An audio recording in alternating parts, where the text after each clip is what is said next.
Hello there and welcome. I'm Bob Proctor. I want to talk to you about forming a habit that'll literally change your world.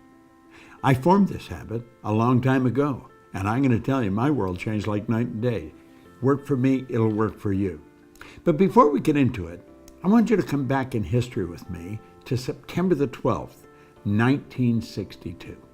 For the eyes of the world now look into space, to the moon, and to the planets beyond. Our leadership in science and industry, our hopes for peace and security, our obligations to ourselves as well as others, all require us to make this effort, to solve these mysteries, to solve them for the good of all men. There is no strife, no prejudice, no national conflict in outer space as yet. Its hazards are hostile to us all. Its conquest deserves the best of all mankind. We choose to go to the moon. We choose to go to the moon.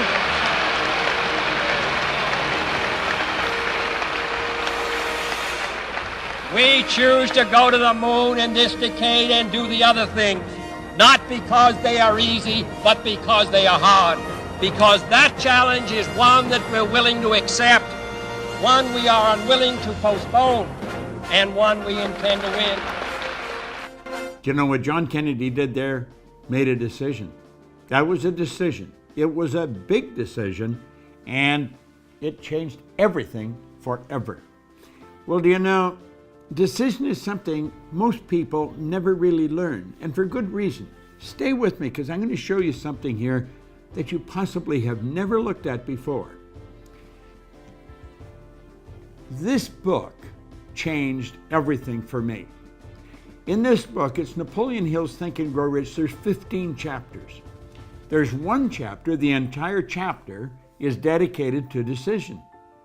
Now you may say, well, I make decisions. Do you really? You may make little ones, but you make the real important ones. Do you go after what you want in life? Do you get everything you want in life? See, the truth is only about 3% of the people are really living the way they want to live. Driving the car they want to drive, taking the trips they want to take, living in the houses they want to live in. Most people do not, and they'll tell you why they can't, and they'll give you a string of reasons a mile long. All seem very practical, very reasonable, and the leader of them all is they can't afford it. Well, the truth is we live in the richest country in the history of the world. Money is the easiest thing in the world to earn once you learn how.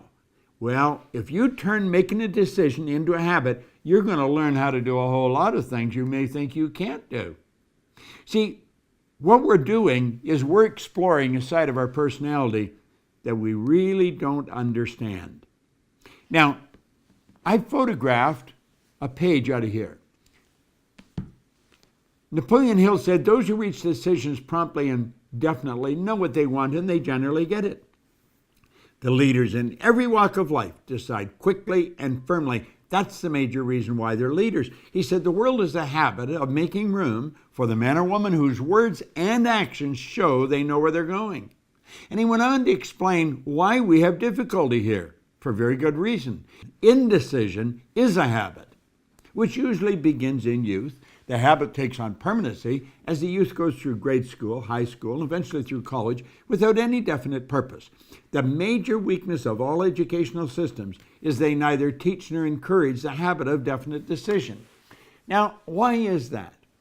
Well, the truth is, most people really don't know.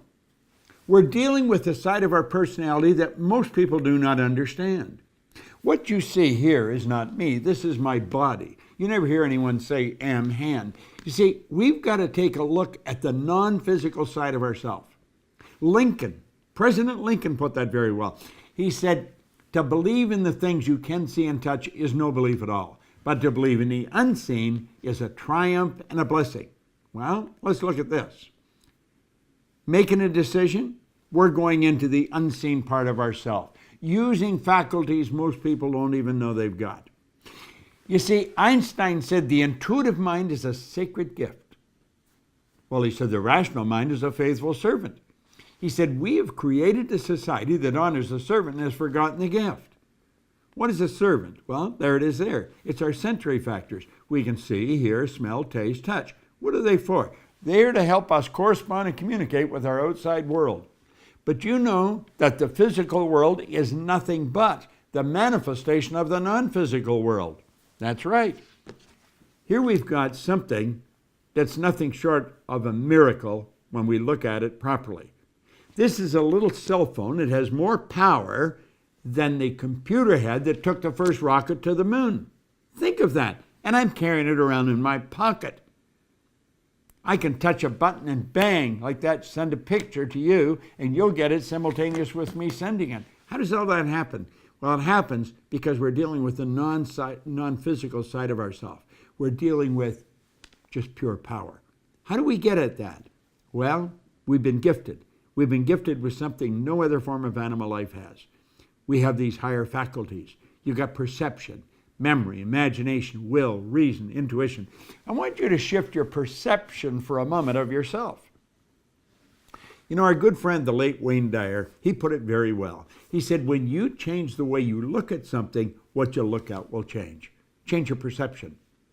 Do you know the reason most people don't make decisions? Because they can't see how they're going to get there. So what do? They keep doing things that they can see how they're going to get there. And that's why their life never really changes. Stick with me here for a moment. Think of you. You are a mass of energy and you function on frequencies. That's what you are. Take a look at yourself. Here's a shot taken by Kirlian photography. Semyon Kirlian was a Russian who perfected a form of photography way back in the early 30s that'll photograph mass, where you can photograph the energy leaving the body. There's a glow of energy around you. This physical thing we live in is a mass of energy. Well, we're going to be talking about the non-physical side. You see, a frequency is a level of vibration. Do you know vibration is a natural law of the universe? Everything vibrates, nothing rests. We live in an ocean of motion. Now, there's an infinite number of frequencies. Now get this. Let all these lines represent levels of vibration, okay? Levels of vibration, as we said, are referred to as frequencies. You and I think on frequencies, the highest function we're capable of. Now here's where you really want to pay attention. This, if you get this, if I communicate this effectively, your life can change, because it sure changed mine. We think on a frequency, and the frequency we think on dictates the results we get. So we're sitting here and they say, these are my results, but this is where I really want to go, and we point to a star. Somebody said, what do you really want? I really want to be wealthy. Do you know that most people never live the way they really want to live? They don't. They never earn the amount of money they can. They don't live in the house they really want to live in. They don't take the vacations they really want to take. Why? Because they don't know how. You see, when they set those targets, they look off into a space and they see nothing. Now look here for a moment. These lines represent levels of frequency, or you could say levels of awareness. But when we set the target way up there, it's all gone. We don't know how to get there. Think of that. Think of what Steve Jobs says. You cannot connect the dots looking forward. You can only connect them looking backwards. So you have to trust that the dots are going to connect as you go ahead. Now that's pretty big. If you're going to look at the unseen, you have to use the higher faculties. That's what Einstein talked about, the sacred gift. We can use faculties to look into the future. We can go into the future with our imagination and see ourselves where we want to be a year from now, and then bring that into the present and begin acting like the person we want to become. So let's go back and look at this again. We'll say, that's where I want to go, and I'm going to get there. Now, we do make decisions, but then we say, not going to start yet. I'm going to do that as soon as I get the money. I talked to a young couple. In fact, I wrote about them in a book, Pat and John. I sat with them in a hotel in Toronto, and they said they wanted to buy a house. And I said, well, go on out and buy one. We said, we can't buy a house. We haven't got any money. I said, you don't need any money. They looked at me rather strange. I said, what do you need the money for? You haven't made the decision to buy the house. You see, You don't need the money until after you make the decision. Person say, I want to take a trip, and I'm going to go as soon as I get the money. You don't need the money to make the decision to take the trip. I'm going to start my own business as soon as everything's right. Things are never going to be right. You've got to make a decision. Now, you see, when you make the decision, everything starts to change. Look at this for a moment. You're thinking down here on this frequency, and that's what's giving you the results you're getting. If you want to go where you say you want to go, you've got to get on that frequency. You see, the truth is, you're not thinking about getting there. You're letting the present results repeat, and that's the star you're shooting at. You're going to get the same results over and over and over again as long as you keep your thinking there. You've got to get your thinking up on this higher frequency. Because when you get on that frequency, the thoughts and things that are going to come into your mind will take you there. How do you think we got to the moon? Kennedy didn't know how to get to the moon.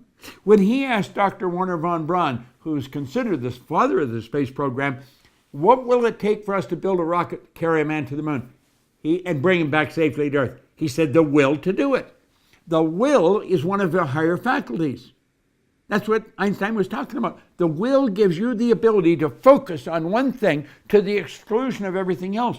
When you focus on that one thing, you're on that higher frequency.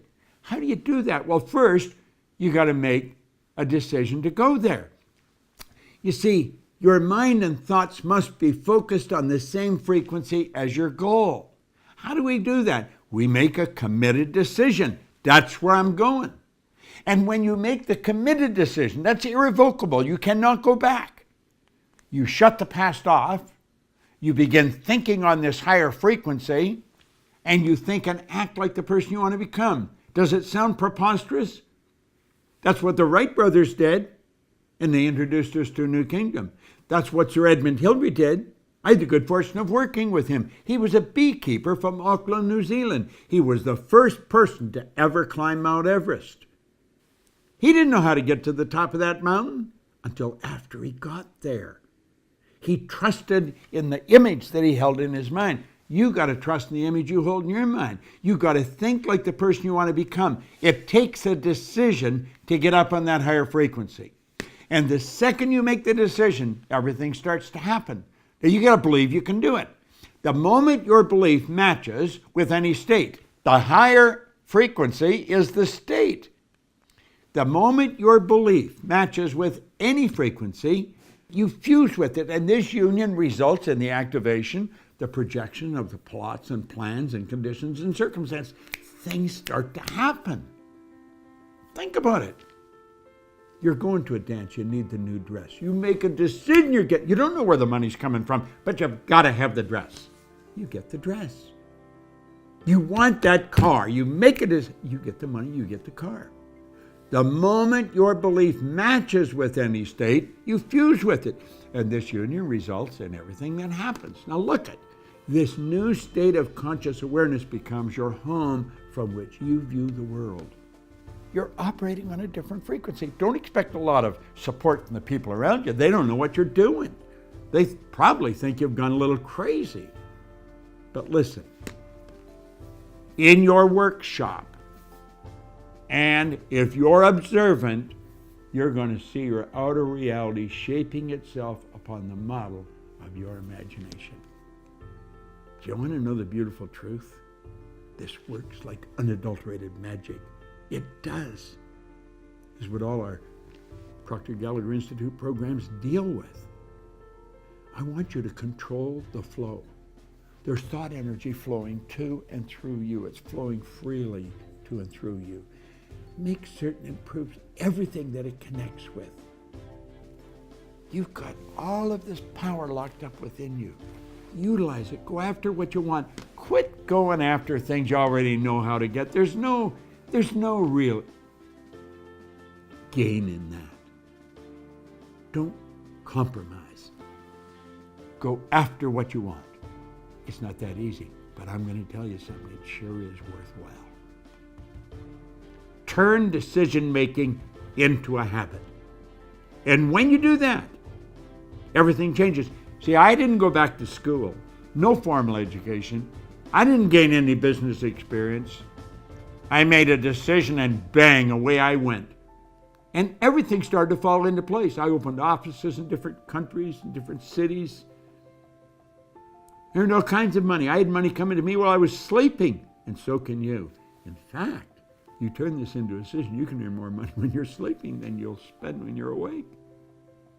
Decision, it'll change your world.